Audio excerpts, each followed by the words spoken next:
এই যে সব সমস্যাগুলো, এই সমস্যাগুলো যদি আমাদেরকে সমাধান করতে হয় বা এই সমস্যার কষ্টটা যদি কমিয়ে আনতে হয়, আমাদেরকে সারা দেশে অনেক গাছ লাগাতে হবে। 20 কোটি মানুষের দেশ, আমাদের যে পরিমাণ গাছ থাকা প্রয়োজন সেই পরিমাণ গাছ সারা বাংলাদেশে নেই।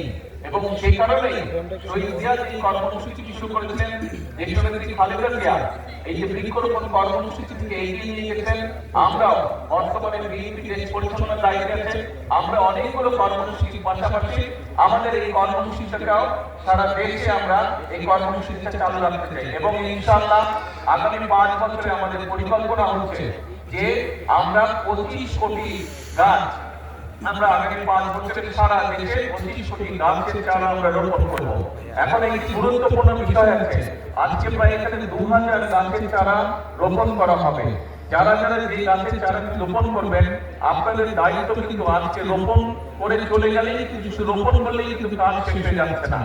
একটি শিশু যখন ভূমিষ্ঠ হয়, শিশু ভূমিষ্ঠ হলেই কিন্তু বাবা মায়ের কাজ শেষ হয়ে যায় না, বরং শিশু ভূমিষ্ঠ হওয়ার পরে শিশুকে যত্ন সহকারে গড়ে তোলা, যত্ন সহকারে মানুষ করে হচ্ছে সবচেয়ে আসল কাজ।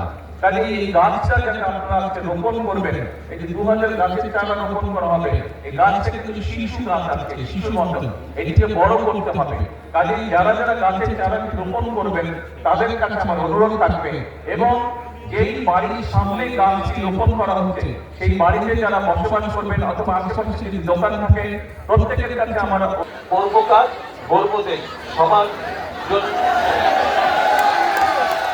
সবার আগে যেমন বাংলাদেশ বলি, একই কথা আমরা বলি সবার জন্য বাংলাদেশ। আমরা বলি করব কাজ করব দেশ, সবার আগে বাংলাদেশ, করব কাজ করব দেশ, সবার জন্য বাংলাদেশ।